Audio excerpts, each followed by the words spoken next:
Once they figured out I had cancer, I was transported to Children's Hospital on January the 2nd, 2005. Just 3 days before my 17th birthday. Now, 2 leaders from Life Team Mass saw me before I went into that ambulance to go down to Little Rock.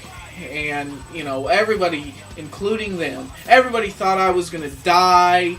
And I just told him, I said, Marcus numquam perit, which is Latin for Marcus never dies. I knew I wasn't going to die. Might as well let them know. That evening was horrible. No, it wasn't horrible because I found out that I was diagnosed with Burkitt's lymphoma type B, the fastest growing cancer known to mankind. No. It wasn't horrible for that reason. It was horrible because the Dallas Cowboys lost to the Eli Manning-led New York Giants and gave him his first win of his career. That was horrible. Julius Jones was playing so well, juking everyone out, and Paul McGuire and Joe Theismann were so impressed with him. Oh well. It is what it is, huh? Anyway, what is Burkitt's lymphoma? It's the fastest growing cancer. You can contract this cancer through the Epstein-Barr virus, which is the same virus that causes mononucleosis. And at the time that you contract it, you can die within a month. Don't worry about catching mono or catching the Epstein-Barr virus, because the odds that you will contract Burkitt's lymphoma are 1 in a million. So hey, I wish I could have won the lottery, but you know. Now, one thing really puzzles me though. Where could I got mono? Hey Mark, me Sam, as you can see, you'll do anything to get out of school, won't you? Though I think this one's taking it a bit far. Anyways, I hope you're doing better. From the updates Mom's been giving me, I can see pretty much that you are. You better get better soon, or I'll always be able to kick your butt for your back. Talk to you later, Mark. Shame. Bye. Nah, I don't think so. Now, Life Teen, in an effort to help build my spirits, they had a birthday party without me, and they taped it, and they were going to send it to me. Here's the footage from the event.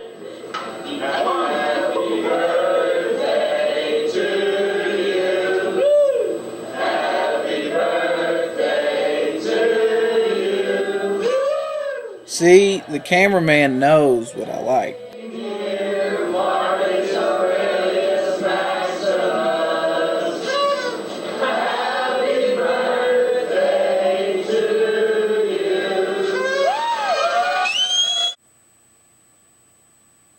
Happy birthday, Mark. You're in our prayers. We're hoping the best for you. I wouldn't just wear this dunce cap for anybody. You know that. And we love you. This is Miss Sidebottom, Stephanie and Samantha's mother, and I guess for once I'm talking over the top of her! Ha ha! Mark, I'm sorry you had to miss this, but go ahead. This is Dwayne. He was the leader of Life Team Mass in 2004, and don't you think he looks like Charles Dickens? Mark, get better, man. I need you back here. I need you with this group of people. And there's Gretchen Grundler from Recess. Because how else will I get this off my head? Hi, Mark. I am your mother. All right, that's pretty bad, and we hope you get better real soon. Everybody's praying for you. Bernie, she's one of the leaders at Life Team Mass, and is still a good friend of mine, responsible for the filming. I was glad to see, although Matt didn't make it to the party, he did stop by to be on the video. I really liked that. I want to start off when somebody says the word marketing. There's a lot to say. You do so much: basketball, writing, friendship, church, you name it. You're always there. And you've always been there for everybody else too, and it's quite amazing, because not everybody's like that. And I know that I'm a big brother to you, and no matter where you are, I always will be a big brother for you. And I know you will be the same. And the other night when we went out with Vernon, it was the best time. It's been the best time I've had in ages. Get to see both y'all and everything. And it just touched both of us, I know it. And you looked pretty sick. And I didn't want to say anything because I didn't know exactly what was wrong with you. But I do know that everything will be alright. And I know you're laying in that bed right now watching this video, smiling. I'm the last one on the tape, so you know they say the best for last. But anyway, just wanted to tell you that I love you and I'm always here for you and I'm going to see you soon, if not already. In order to remove the 2-pound tumor compressing my right hip, surgeons had to resection my bowels, perform an appendectomy, and do it meticulously for 6 hours. When I awoke, it took 30 minutes for my morphine to kick in, and I kept asking where Samantha was. It seems in your anger, you killed her. I couldn't. She was alive. I felt it.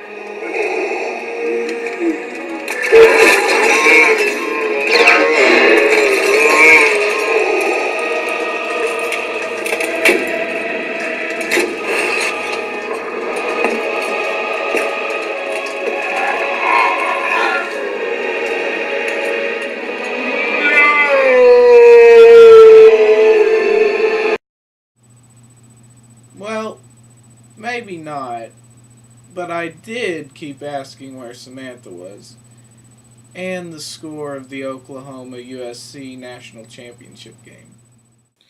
These pictures are absolutely hilarious. They all look like tourist photos by an open casket or something. The kid in the afro is Brad, a basketball teammate from a long time ago. That's Josh McKay, my best friend. There's Amanda, a dear friend and a former and future squeeze at the time of that picture.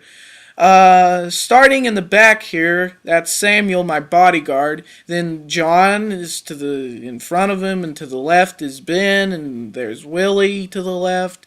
The blonde in the middle is, her name is Joy. She was an ex-girlfriend of mine from when I was 13. Then, of course, there's Stephanie, Samantha, Matt Taylor, and then that's Sarah. Then that's my debate coaches and John. I don't know where his twin is, but he was there.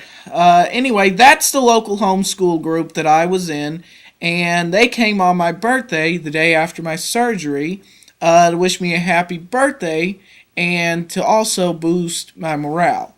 And that's been sleeping. You see, the gang had to wait about an hour or so for my room to be cleared so that whole bunch could visit me.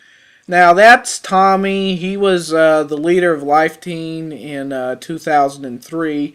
The significance of his picture is he was the first person outside of my family to know that I had a very treatable cancer. Burkitt's, while fast-growing, responds well to chemotherapy. Tommy told the group as they were, walking past each other that I had a treatable form of cancer and that things weren't as morbid as they once appeared. There's the birthday cake I never got to eat. Oh, what do you know? There's Josh, the mysterious twin that wasn't there in the group photos. Even at the time, I appreciated what everybody did for me, but at this point, I didn't care anymore. I was wishing everybody would leave because I was uncomfortable. I don't know if the morphine ever, worked right. That morphine just didn't seem to have the same punch as OxyContin did. And there we are, Samantha and the Emperor, one last time before she went away to Sin City. Every other picture that I've ever seen her in, she looks horrible. She doesn't take pictures well, let me put it to you that way. I'm glad to see in these photos she looks, presentable. Maybe it's the long hair. I'm beginning to think that she does look better with long hair than this short hair stick of hers. Oh well, I'm a man, therefore I'm wrong, so what do I know? Now, I had one more surgery to go, the Ommaya port. It's a port that's put inside of one's head to bypass spinal taps. Alright, all cancer patients have to get spinal taps, alright? Since I had tumors on my back that compressed my vertebrae, the doctors had to extract my spinal fluid by installing a port in my head and then sucking it out that way. So in order to balance everything out, they would put back in cc's of chemo instead of spinal fluid. And if I sat up, within 30 minutes, I'd have massive headaches. And to tally it all up with a month and a half of not knowing it was cancer and all that, I lost 30 pounds. Totally unbelievable.